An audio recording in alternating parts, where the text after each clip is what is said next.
Gfan 84, and what a season finale we have. Without further ado, let's just get right into it. Wow, wow, wow. What a season finale. Monarch, Legacy of Monsters, episode 10. And what an episode to leave off on this series. This series was fantastic. You had some fillers that were decent fillers. Some people might not agree with that, but to me, I thought some of them were decent. Then when the action picked up, it picked up.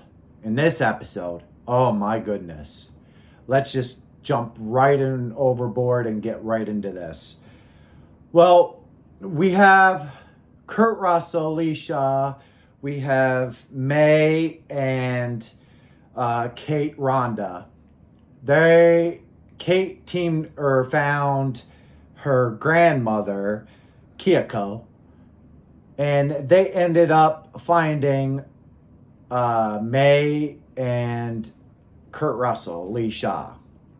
Now, Lee Shaw hid behind a tree, warning Kyoko of what happened.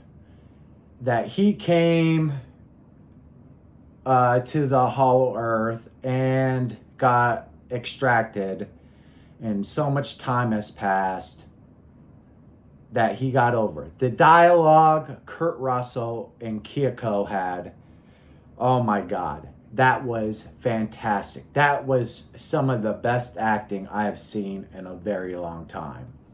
That right there makes Kurt Russell, besides his name alone, worth every penny, every dime of his salary, his paycheck worth it. He lit it up with his dialogue. Now, after she found out William Rhonda died, Kyoko loses it a little bit. Me personally, I was hoping for Lee and Kyoko maybe get together, but they just didn't go that route. They went the friends route, which is still good. Like I said, the dialogue was outstanding. I mean, it was phenomenal dialogue. Now, let's get to the meat and potatoes of this. They go and find Lee Shaw's transportation Monarch tube. Not really sure what to call it, so we're just going to go with that. And after all this time, it still works. But granted, it's only been, what they say, 5 months or 5 years or something like that. So there's still enough juice in that battery to get it going. So the Iron Dragon appears. And I thought Kurt Russell was going to die right there from the Iron Dragon. You know, save them. One of the plugs get unplugged and he's outside of the sphere trying to get it all back connected. I thought that was the farewell song for him.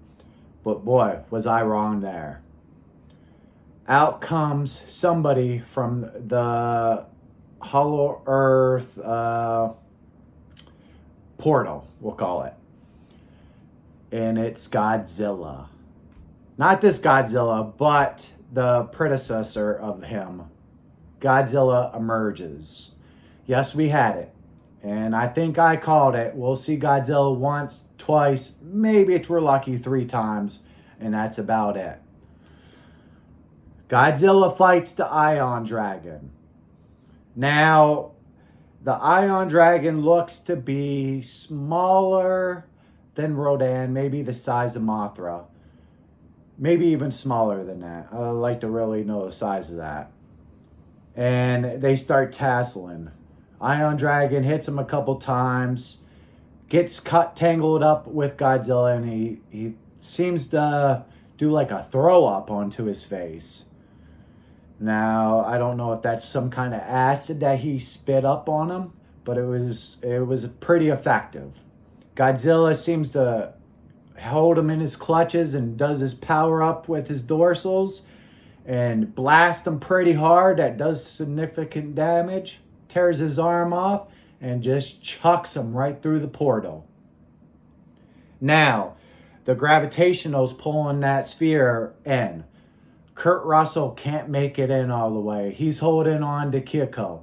The same thing that we seen on the opposite end in the nuclear facility where Kyoko's hanging on to Lee Shaw. But it's vice versa this time.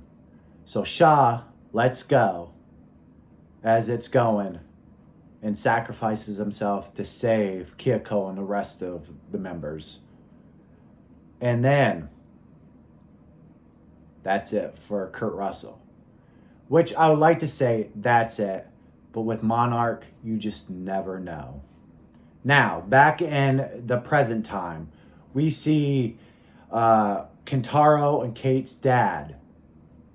He is joining forces with Kentaro to help find Kate. But they also got Agent Tim with them now.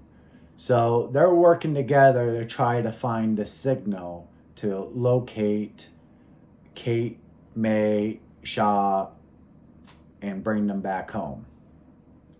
But they're getting tangled up with some unlikely forces. It's not Monarch now. Yep. They joined with Apex.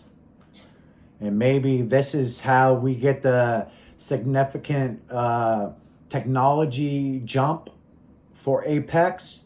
They got some Monarch high employees working for them now. We don't know. So May, Kate, and Kyoko return into the future. Into the future, because time's passed a lot more on Earth's surface. And they find out that Tim, their dad, and Kentaro's working with Apex now. So she sees that she has another grandchild, Kentaro, and she embraces her son, which is a nice little, another piece of dialogue that we get to see. Now, we get to see an interesting little tie-in. John Goodman from Kong Skull Island. He is William Randa. Yes. Kyoko's husband and Kate and Kentaro's grandfather. Step-grandfather.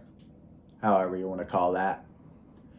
But that was a nice little tie-in to connect that character into a now William Randa that we've seen through Monarch. And now we know fully what happened to William Randa, how he died, all the events that played out through Kong Skull Island. We've seen his life full circle. Now, there's one last big piece of news that happened with this episode. They left off. Now, after they found out that they were working with Apex now, you see the outside the facility, Skull Island facility, and you hear Kong coming through the mountaintop, and you get to see him.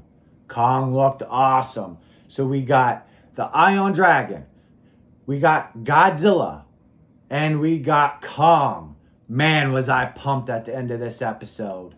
And they left off to be a season 2. Now, do I want a season 2? Honestly, no. As much as I enjoyed this season, I want to leave it on a good note.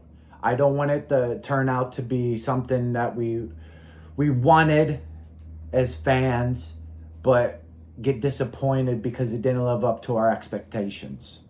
Let's just leave it to a high note and just be on our day. Well, this is Gfan 84 finishing up Monarch, Legacy of Monsters. What a season it was. And if anybody's watching this and haven't seen it, you should really go check out this season. It was a exhilarating ride. Gfan 84. See you next time.